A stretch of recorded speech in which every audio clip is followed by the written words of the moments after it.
Hello and welcome. Tonight, we are going to take a long and gentle journey through the story of the World War II, not as a series of sharp events or loud moments, but as something softer, something that unfolds slowly, like a quiet evening that stretches into the night, where each moment blends into the next without urgency, without pressure, and without the need to hold on to every detail. You can simply listen as the story moves forward, or allow it to drift gently in the background as your thoughts begin to settle, because this is not a story that needs to be followed closely, only one that needs to be felt in its rhythm, in its slow unfolding across time, across places, and across the lives of millions of ordinary people who live through it, often quietly, often without knowing how the story would end. And as we begin, it helps to remember that before this war, before the movement of armies and the shifting of borders, there was a world trying to return to peace after the long shadow of the World War I. A world that was tired, that had seen too much loss, and that wanted, more than anything, a sense of normal life again. In cities across Europe, streets slowly filled once more with the sounds of daily routines, with footsteps on pavement, with the quiet murmur of conversations in cafes, with shopkeepers arranging goods in windows, and children walking to school in the early morning light. While in homes, families gathered around simple meals, speaking in low voices about work, about weather, about the small details of life that begin to matter again when larger fears seem to fade. And yet, beneath that surface of recovery, there were tensions that had not fully disappeared, feelings that remained unresolved, like distant echoes that had not quite faded away, especially in Germany, where the terms of the Treaty of Versailles had left deep frustration, not always spoken loudly, but present in conversation, in newspapers, in the quiet understanding between people who felt that something had been taken from them, something that could not easily be restored. Over time, economic hardship made these feelings stronger, as jobs became uncertain, as savings disappeared, and as ordinary people found themselves struggling to maintain the stability they once had. And in those moments of uncertainty, when the future feels unclear, people often begin to look for direction, for leadership, for someone who promises to bring order back into a world that feels unsettled. And so, slowly, over the years, a political movement grew in Germany, led by Adolf Hitler, a man whose words were delivered with confidence and clarity, offering simple answers to complex problems. And while not everyone agreed with him, enough people listened, enough people believed, and enough people hoped that his promises of strength and renewal might lead to something better than the uncertainty they were living through. And as his influence grew, the country itself began to change, not all at once, but gradually, in ways that could almost feel ordinary at first, as new symbols appeared in public spaces, as new expectations shaped behavior, and as voices that disagreed became quieter, not always by choice, but because the space for disagreement slowly narrowed. And during this time, life in other parts of the world continued in its own steady rhythm, as if the changes happening in one place were still distant, still separate, still something that might not affect the everyday routines of people elsewhere. And so in Britain, people continued to take trains to work, to read newspapers in the morning light, and to listen to music on the radio in the evening, while in France, cafes remained filled with soft conversation and the gentle clinking of cups and plates. And across the Atlantic, in the United States, families gathered in living rooms, sharing stories, listening to broadcasts, and watching the slow passage of time as days turned into weeks, and weeks into months. But even in these calm and ordinary moments, there was a growing awareness that something was changing. Something that could not be ignored forever, as Germany began to expand its reach, first quietly, then more openly, as nearby regions were brought under its control, and each step created a ripple of concern across Europe. Though many leaders still hoped that conflict could be avoided, that diplomacy might succeed, that the world would not once again fall into war. But by the late 1930s, that hope began to fade.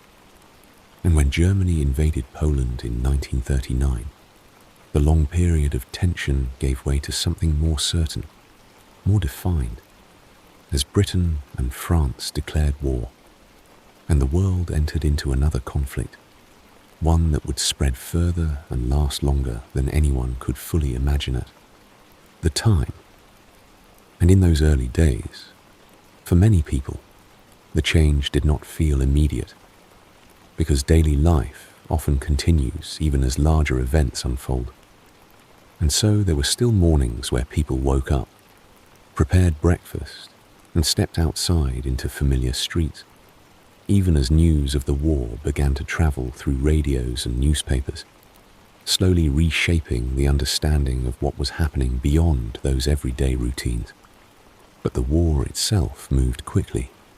as German forces advanced across Europe with a speed that surprised many, and countries fell one after another, not always after long battles, but sometimes in ways that felt sudden, almost unreal, as borders shifted and governments changed. And in places like Paris, a city known for its life and movement, there came a quieter atmosphere, as occupation changed the tone of the streets, not erasing daily life completely, but altering it in ways that were always present, always felt, even in small moments. And in homes, people adapted as they always do, adjusting routines, finding ways to continue, to endure, to carry on with life, even when circumstances are uncertain. And this quiet resilience, this ability to continue, became one of the most constant parts of the war, not just on battlefields, but in kitchens, in living rooms, in small conversations held in low voices. Across the English Channel, Britain found itself standing in a different position, facing the possibility of invasion. And during this time, the skies above became filled with movement, as the Blitz brought air raids to cities, especially London, where sirens would sound in the evening or during the night, signaling people to seek shelter, and families would gather together, sometimes in underground stations, sometimes in basements, sometimes in whatever space felt safest, bringing with them blankets, small belongings, and a quiet determination to get through the night. And even in those moments, there were small acts of normal life, as people shared food, told stories, comforted one another, and waited, not knowing exactly what the next day would bring, but holding on to the simple fact that they were still there, still together, still moving forward one day at a time. And as those nights of waiting and listening continued in Britain, with the distant sound of aircraft moving through the dark sky and the quiet stillness that followed each siren, the war itself continued to stretch outward, moving across landscapes both familiar and distant, as if it were something slowly unfolding across the surface of the world, touching one place after another, never rushing, but never stopping either. And far to the east, in the vast spaces of the Soviet Union, the conflict entered a new phase when Germany launched its invasion in 1941, a movement so large that it seemed almost impossible to fully grasp, with long lines of soldiers and vehicles moving across open land, through forests and fields, across rivers that reflected the sky above them, and into towns where life had only recently been calm, where people had been tending to crops, walking along quiet roads, and living their days in a steady rhythm that now began to change in ways that felt both sudden and drawn out at the same time. And in these places, just like everywhere else, the war was not only something that happened on maps or in reports, but something that entered daily life in small, quiet ways, as families packed what they could carry, as neighbours spoke in hushed voices about what might come next, and as ordinary routines slowly gave way to new patterns shaped by uncertainty, by movement, and by the need to adapt to whatever each day brought. And over time, as the seasons changed and the long summer days gave way to colder months, the war in the East became slower, heavier, more difficult, as if the land itself was beginning to resist the constant motion. And in cities like Stalingrad, the conflict settled into something more fixed, more still, where progress was measured not in distance, but in moments, in small changes, in the holding or losing of a single building, a single street, a single position that might shift back and forth over days and nights that seemed to blend together. And yet, even in those places where the war felt most intense, there were still quiet human moments, brief pauses in the movement, where someone might sit for a moment, looking out at a broken skyline, or share a few words with another person, or simply take a breath before continuing, because even in the middle of something so vast, life does not completely stop. It only changes its pace, its shape, its rhythm. And while these events were unfolding across Europe and the Soviet Union, far away across the ocean, another moment quietly approached. One that would change the scale of the war in a different way. As on a calm morning in 1941, at the naval base of Pearl Harbor, ships rested in the water, and the day began like many others, with the slow rise of sunlight, with routines just beginning, with people moving through their tasks without knowing that within a short time, everything would feel different. And when the attack came, it was sudden, but its effects spread slowly outward, carried by news that travelled across the United States, reaching homes where families gathered around radios, listening carefully, trying to understand what had happened and what it would mean. And in the days that followed, there was a shift, not only in policy or strategy, but in everyday life, as the country prepared to enter the war, and as individuals began to make decisions that would carry them far from their homes. And so, trains once again became places of departure, carrying young men away from towns both small and large, while in those same towns, life adjusted to their absence, as factories changed their purpose, producing materials needed for the war, and as families found new routines, new ways of managing daily life, new ways of waiting, because waiting became one of the most common experiences during this time. Waiting for letters, waiting for news, waiting for the sense that things might one day return to something more familiar. And as the war continued to expand, it moved across oceans into the Pacific, where islands scattered across wide stretches of water became places of conflict, each one small in size, but significant in its position. And here too, the rhythm of the war was both fast and slow at the same time, with moments of sudden movement followed by long periods of stillness, where the sound of waves and wind remained constant, even as the larger story continued to unfold beyond the horizon. And over time, slowly and almost quietly at first, the direction of the war began to change, not because of a single event, but because of many small shifts that added up, like the gradual turning of a wheel. And in North Africa, across wide desert landscapes where the horizon seemed endless, and the air carried heat during the day and coolness at night, forces moved back and forth, each side gaining and losing ground in a way that felt less like a single battle and more like a long, ongoing movement, until eventually the balance began to settle in a different direction. And back in the Soviet Union, after months of difficult fighting, the outcome at the Battle of Stalingrad marked a moment that, while not loud or immediate in its global impact, represented a shift, a slow but steady change in momentum. And from that point onward,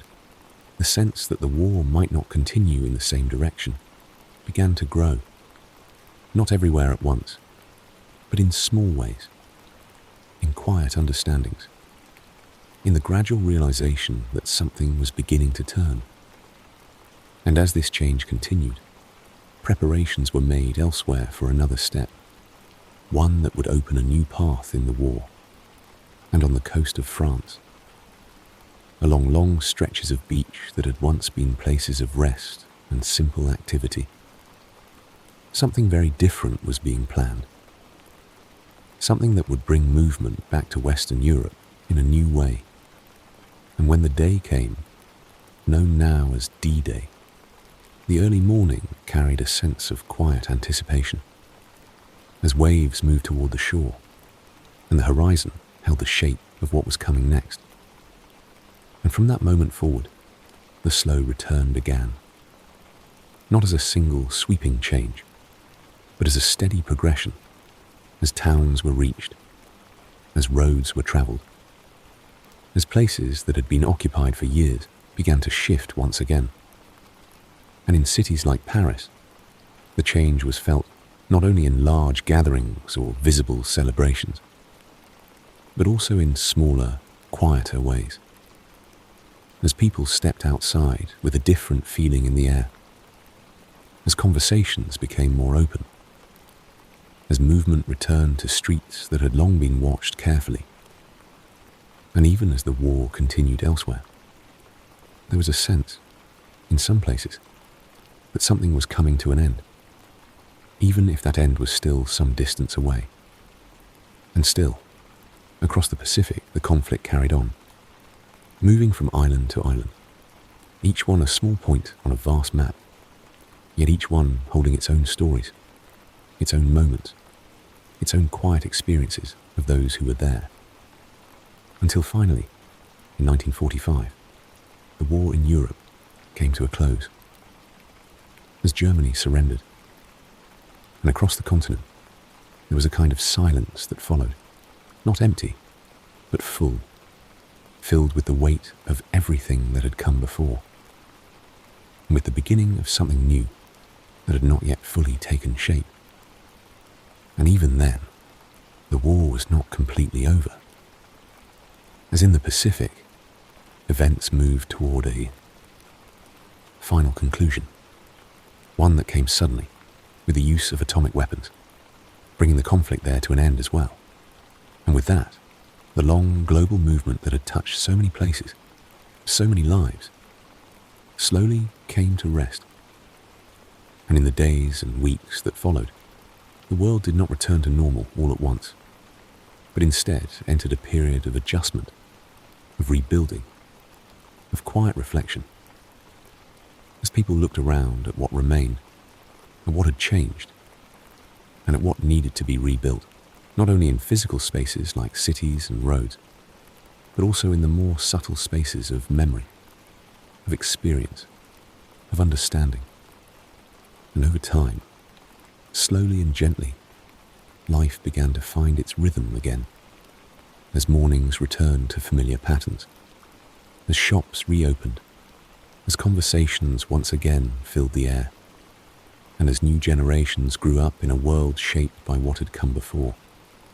even if they did not always hear every story in full. And now,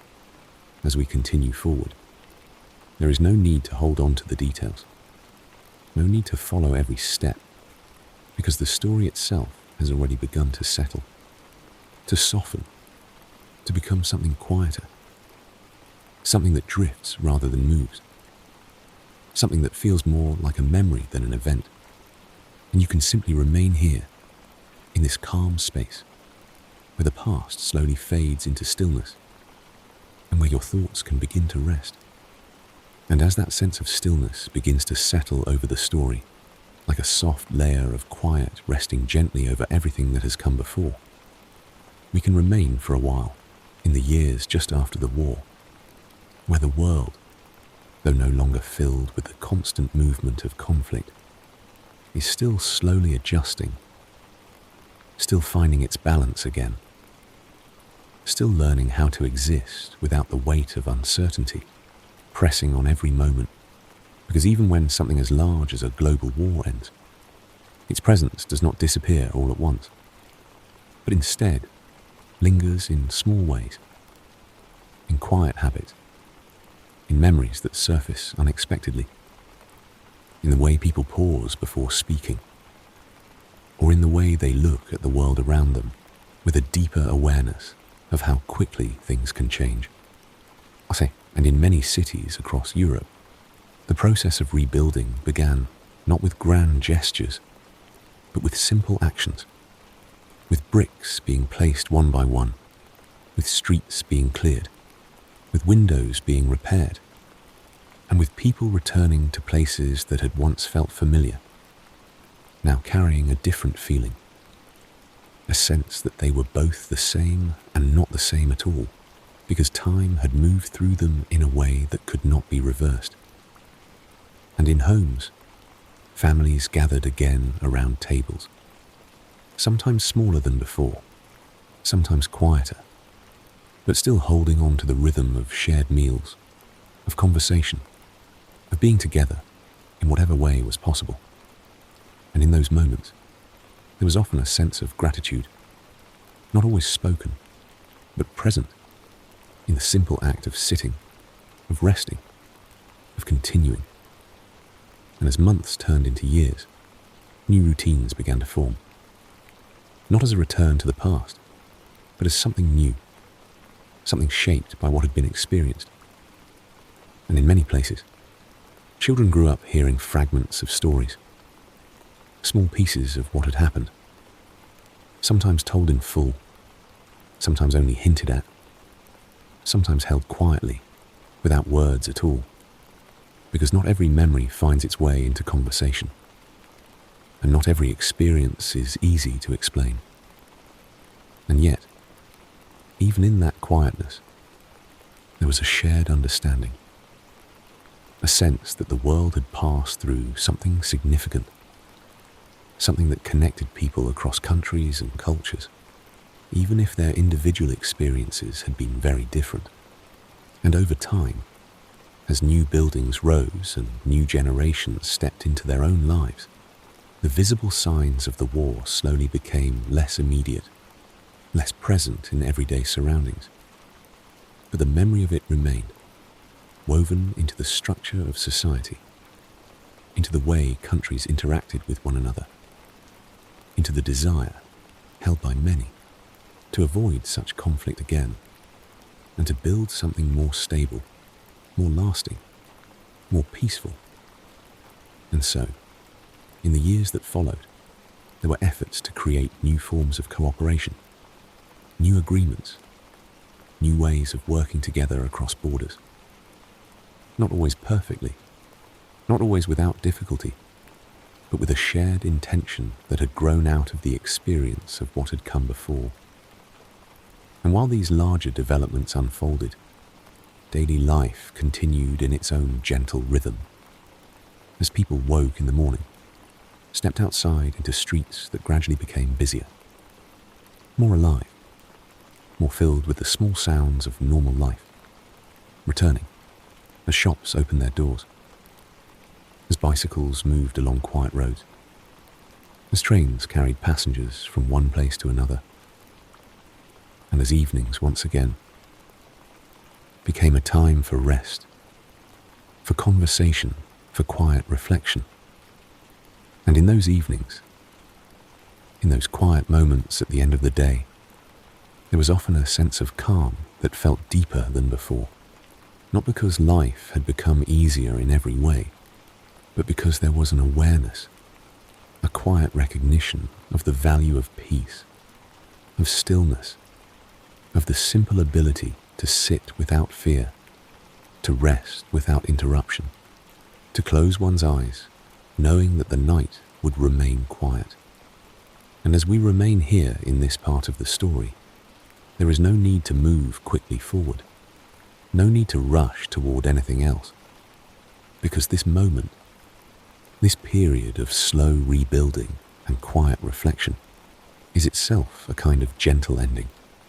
not a sharp conclusion, but a soft settling, like the final notes of a piece of music that fade gradually into silence. And you can imagine,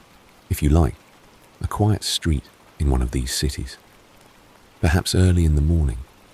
where the light is soft and the air is still, where a few people move slowly along the pavement, where a window is open to let in the fresh air, where the sound of distant footsteps blends with the faint hum of the waking day, and nothing feels urgent, nothing feels loud. Everything simply exists in a calm and steady way. And as that image forms, it can begin to replace the earlier parts of the story. The movement, the tension, the uncertainty, all of it gradually becoming more distant, less defined, as if it were something seen from far away, something that no longer needs to be held closely. Because now, in this moment, there is only stillness, only quiet, only the gentle passing of time without pressure or demand. And as your thoughts begin to slow, as they move more softly from one idea to another, you may notice that the details of the story begin to blur slightly, not disappearing, but softening at the edges, becoming less sharp, less important. And this is completely natural, because the purpose is not to remember everything, but simply to follow the feeling of the story as it becomes calmer and calmer, quieter and quieter. And so, we can remain here a little longer, allowing that quiet to deepen, allowing the sense of rest to settle more fully, as if the entire story has now come to a place of stillness, where nothing more needs to happen, where nothing more needs to be understood, and where everything can simply be as it is. And in this space, with the world no longer moving quickly, with no urgency, no noise, no need to follow events or remember details, you can begin to let go of the story entirely, allowing it to drift away gently, like something carried off by a soft breeze, leaving behind only a sense of calm, a sense of quiet, a sense of being at rest. And as you continue to listen, or perhaps as you begin to drift further into your own thoughts, you can imagine that quiet street once more, now later in the evening, where the light has dimmed, where the windows glow softly from within, where the sounds of the day have faded into a gentle silence, and where everything feels still, steady, and at ease. And there is nothing more you need to follow, nothing more you need to do, because the story has already come to rest. And now, you can do the same, slowly, gently, and in your own time, allowing yourself to settle into that same quiet stillness, where thoughts become softer, where breathing becomes slower, and where rest comes naturally, without effort, without expectation, simply arriving as the next quiet moment in a long and gentle night. And as that quiet evening settles more deeply,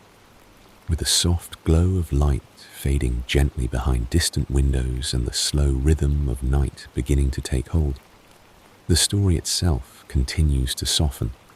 not by adding new events or new movements, but by gently returning to the feeling of time passing. Because even after everything that has happened, after all the motion and change and uncertainty, the world always returns to something simple, something steady, something that can be felt in the quiet spaces between thoughts, in the calm moments when nothing needs to be decided or understood.